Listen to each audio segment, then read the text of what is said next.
by the Trump administration declaring Venezuela's president, Nicolás Maduro, and his government among the world's most dangerous terrorist organizations.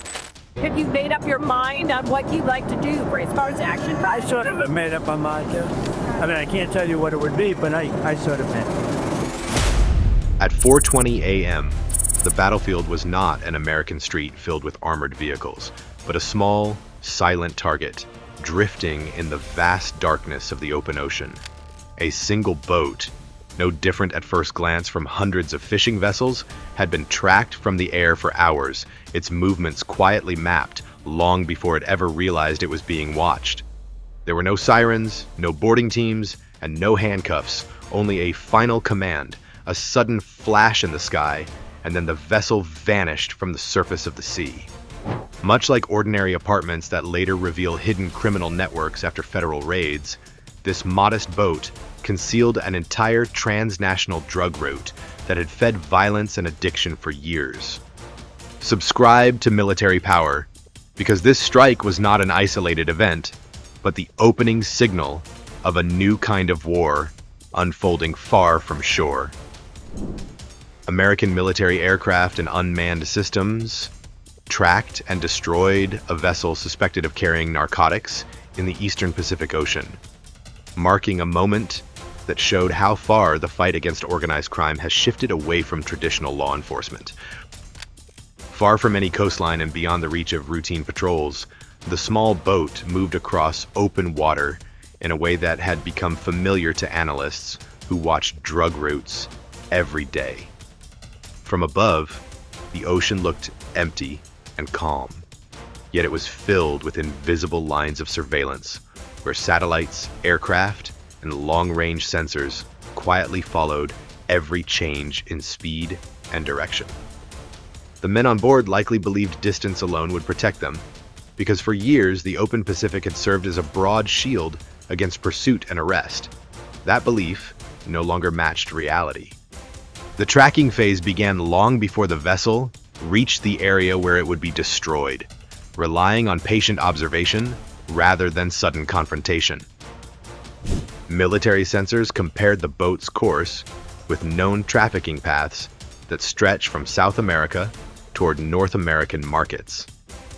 Its movement fit a pattern that has repeated itself hundreds of times, with a steady heading, careful fuel management, and a refusal to turn on lights even after nightfall. This was not chance behavior or a fishing trip gone wrong, but a deliberate attempt to stay unseen while moving illegal cargo across one of the most watched oceans on Earth. Each minute of travel added more certainty to the assessment being made above. Unlike police chases on city streets or Coast Guard interceptions closer to shore, this operation unfolded without any visible warning signs or pressure. There were no flashing lights on the horizon, and no radio calls demanding surrender. The military presence remained distant and silent, relying on altitude and technology instead of proximity. Aircraft circled far beyond the range of sight, and unmanned systems held position for hours, adjusting quietly to weather and wave patterns. From the perspective of those on the boat, nothing had changed, even as the window for escape narrowed with every mile. This mission did not involve Coast Guard cutters racing toward a target or boarding teams preparing ropes and weapons. It was directed by military commanders who viewed the vessel not as a criminal suspect, but as a hostile asset supporting a larger network. The difference mattered because it defined the rules under which the operation would end. Where law enforcement aims to seize evidence and make arrests, the military objective, in this case, focused on neutralization. The open sea became a controlled space where the usual steps of pursuit and capture were deliberately removed from the equation. As the vessel continued along its route, the decision to strike moved closer to execution. Analysts confirmed the course matched a corridor that intelligence services had linked to repeated shipments of narcotics. The timing was carefully chosen, ensuring the boat was isolated and far from civilian traffic.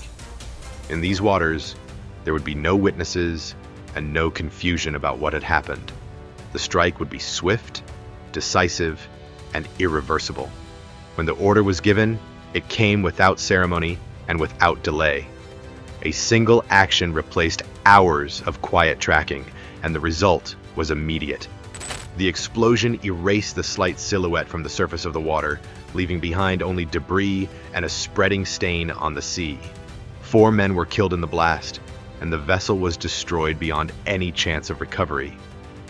The drugs it carried disappeared with it, sinking into depths that no recovery team could reach. There were no survivors to pull from the water, and no cargo to catalog as evidence. The outcome was absolute, reflecting a clear intention behind the operation. This was not an attempt to break up a shipment and trace it back to higher levels of a cartel. It was an act designed to remove a piece of the system entirely, along with the people assigned to move it. The message was delivered through force rather than words.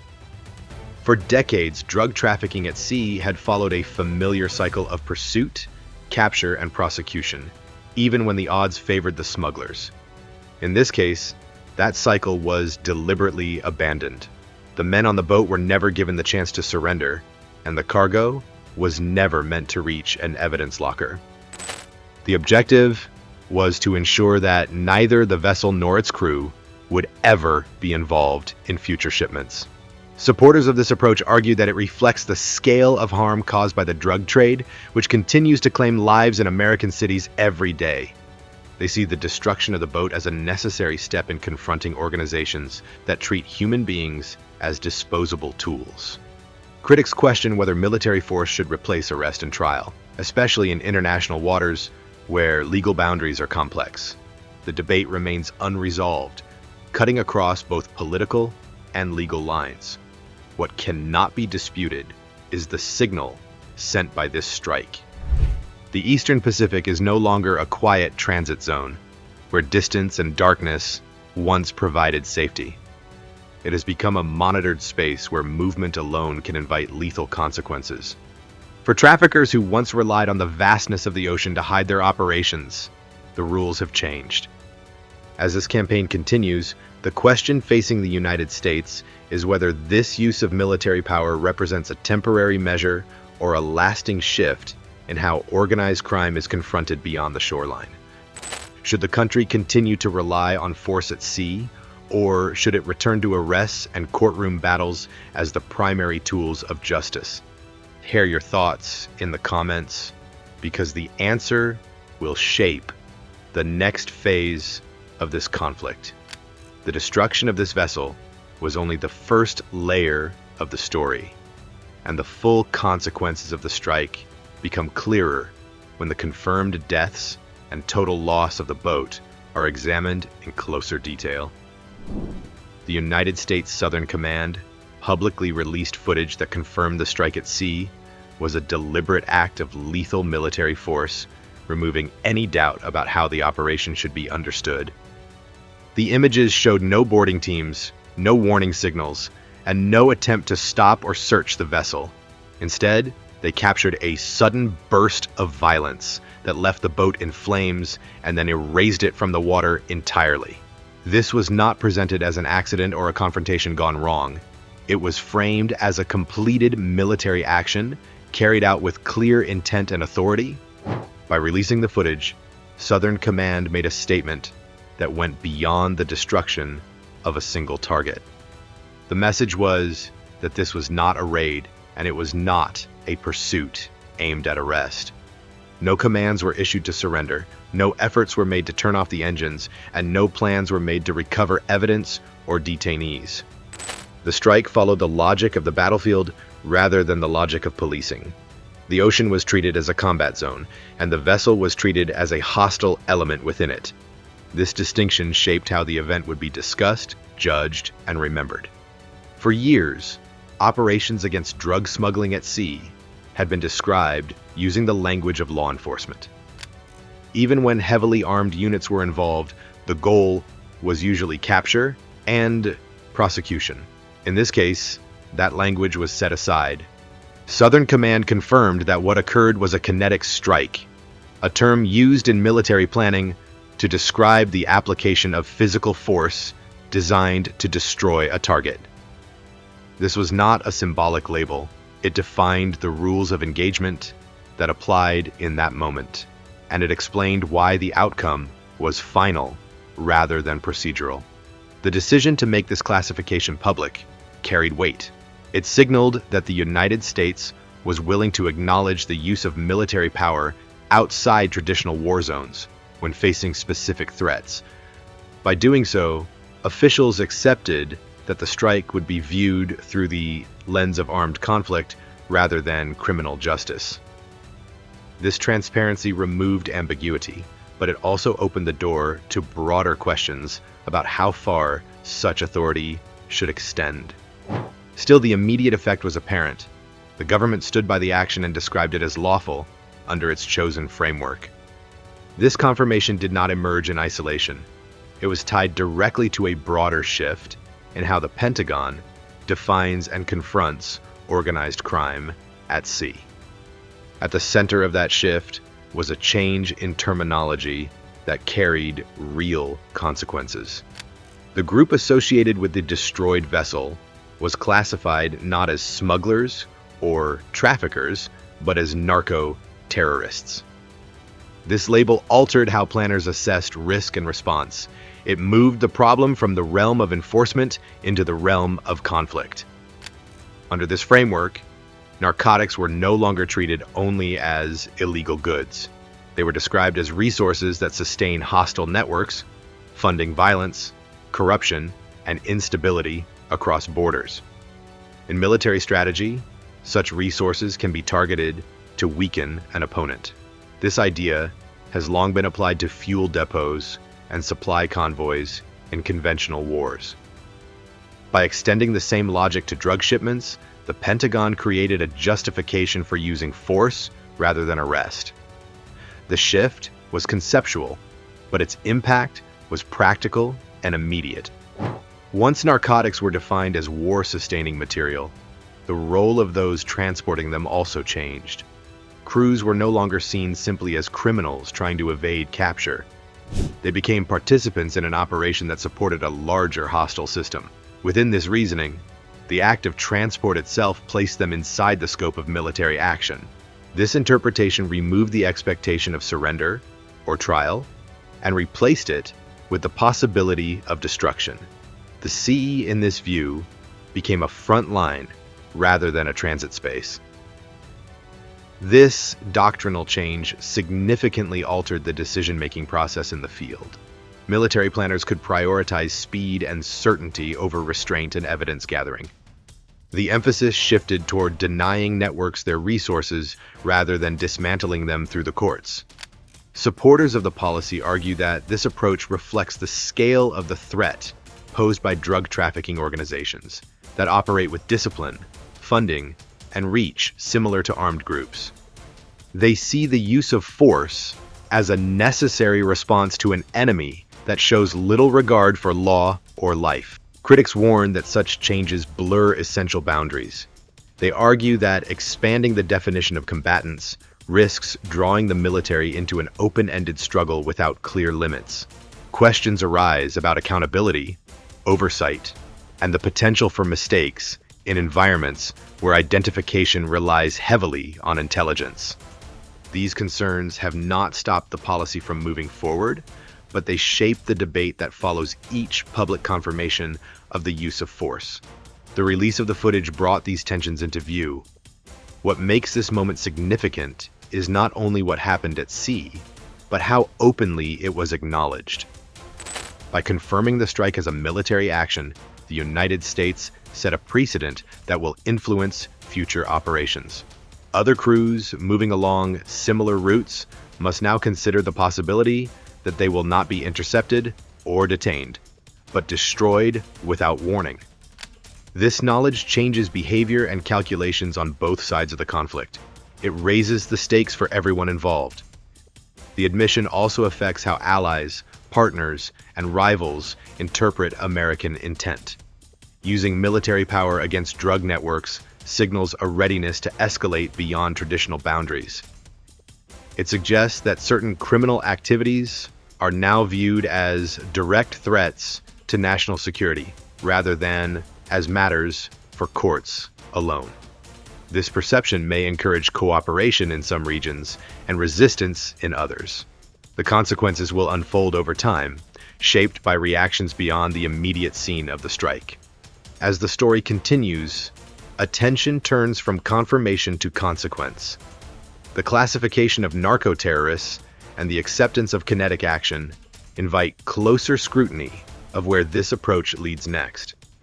The following section examines how officials trace the origins of the destroyed vessel and why its route is significant in understanding the broader campaign now unfolding. Officials later confirmed that the destroyed vessel had departed from the Venezuelan coastline and followed a trafficking route that has been documented and monitored for many years. This path across the Eastern Pacific did not emerge by chance, but through repeated testing by criminal networks that learned where patrols were thin and where distance created opportunity. From small coves and informal launch points, crews pushed out into open water, carrying loads that were never meant to be seen again until they reached handoff zones far from land. The route itself became a quiet corridor of crime, shaped by habit, geography, and long experience. This corridor is not tied to one group or one shipment, but to a web of transnational cartels that operate across borders with discipline and patience. These organizations coordinate logistics in a way that resembles commercial shipping rather than street crime. Boats are launched according to schedule, crews are rotated, and routes are reused until pressure forces an adjustment. The same patterns recur repeatedly, linking production zones in South America with distribution networks located further north. What appears to be a lone boat at sea is often just one link in a chain that spans continents. Over time, this route became familiar to analysts who track movement and behavior rather than faces and names. Each successful run reinforced confidence among planners and financiers who rarely step onto the boats themselves. Losses were expected, but they were managed as part of a larger calculation. When one vessel disappeared, another was prepared in its place. This repetition gave the system resilience, allowing it to survive arrests, seizures, and even violence without breaking apart. The network learned to absorb damage and continue operating. Because of this structure, the strike against the Venezuelan route carried meaning beyond the destruction of a single target. It represented an attempt to disrupt a pattern rather than intercept a shipment. By striking along a known corridor, the operation aimed to inject uncertainty into a system built on predictability. Routes that once felt safe now carried risk that could not be measured or insured. The intent was to force adaptation, delay, and hesitation across an entire network. This approach aligns with a broader campaign that has intensified since September. The strike near Venezuela was not isolated, but part of a series of actions that have accumulated a growing death toll. More than 80 people have been killed across multiple incidents as operations expanded in scope and frequency. Each action followed a similar logic, focusing on removal rather than arrest. Together, they formed a pattern that signaled sustained pressure rather than a temporary surge. The tempo of these operations has increased steadily, with less time between strikes and fewer pauses for reassessment. Areas once considered peripheral have seen increased activity, and the Eastern Pacific has drawn growing attention as a site of confrontation. This shift reflects recognition that maritime routes are critical arteries for organized crime. By applying force repeatedly, planners seek to keep networks off balance and reduce their ability to move freely. The sea, once valued for its openness, is being reshaped into contested ground. As strikes continue, the Eastern Pacific is taking on the character of a true conflict zone. Surveillance is constant, decisions are rapid, and outcomes are irreversible. Crews moving through this space now face uncertainty at every stage of their journey. The distance that once offered concealment now increases exposure. Each launch carries the possibility of sudden destruction rather than interception. This environment changes behavior, but it also raises the stakes of every choice made by those involved. These developments have not gone unnoticed in Washington, where the campaign has triggered intense political and legal debate. Lawmakers, analysts, and officials have questioned how such operations align with international law and the long-standing rules of armed conflict. Some view the strikes as a necessary response to a threat that has claimed countless lives at home. Others worry that expanding military action into criminal domains sets a precedent that may be difficult to contain.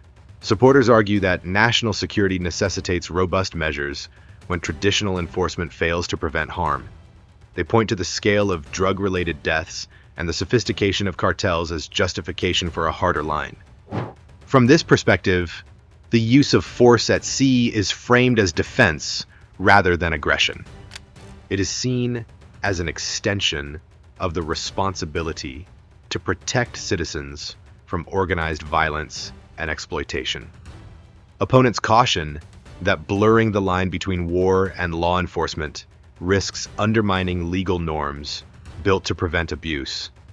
They raise concerns about accountability, oversight, and the potential for error when decisions are made out of public view. International waters add complexity, as actions there can affect relations with other states.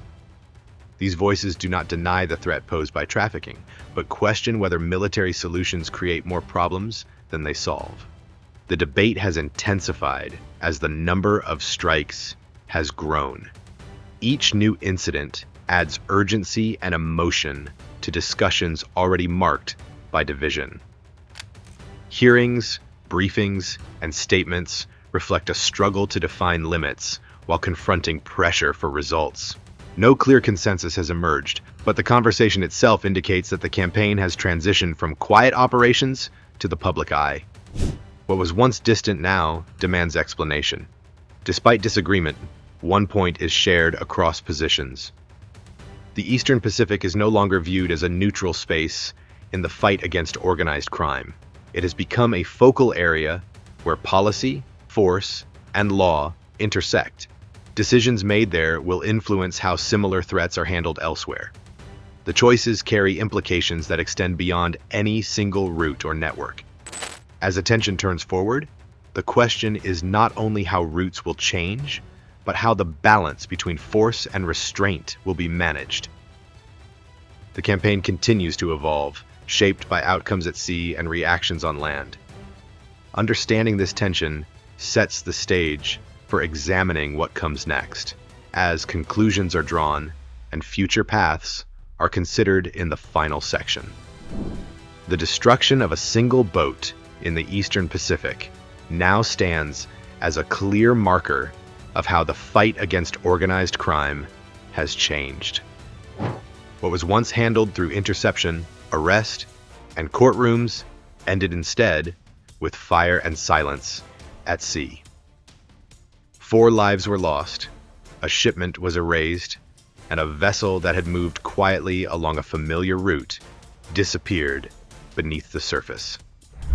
This outcome was not an accident or an isolated reaction. It was the result of a decision to treat a criminal act as a battlefield event. Along with the boat, a new doctrine was put into motion.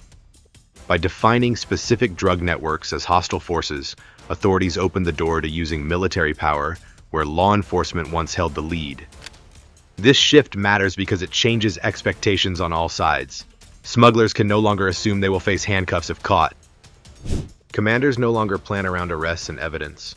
The rules that guided decades of counter-drug efforts have been rewritten, and the ocean has become a place where those rules are enforced through force rather than process. This moment also marks the emergence of a new boundary between war and policing. The line that separates criminal pursuit from armed conflict has become increasingly blurred, especially in areas far from public view. When a boat is destroyed instead of seized, the goal is no longer to expose a network through trials, but to weaken it by removal. Supporters argue that this approach reflects the reality of modern cartels, which operate with scale, discipline, and violence. Critics worry that such power, once normalized, will be difficult to limit. Looking ahead, the implications extend beyond a single strike or route. If drug transport vessels are now treated as military targets, attention may shift further up the supply chain. Launch sites, storage areas, and logistical hubs could come under greater pressure as planners seek to disrupt entire systems rather than individual shipments. This possibility raises questions about how far the campaign might expand and how other nations will respond. The decisions made today may shape counter-drug strategy for years to come. What remains certain is that the conflict is no longer hidden or theoretical. It is now a reality. It is active, visible, and unfolding in real time across the ocean. Each action sends signals to criminal networks, allies, and critics alike. Whether this approach reduces harm or reshapes it in new ways will depend on choices still ahead. Subscribe to Military Power for clear, grounded coverage of how these operations unfold and what they mean for global security, and share your thoughts in the comments. Do you believe the future of the drug war lies in military force? Or should nations draw the line before the next step turns into something even larger?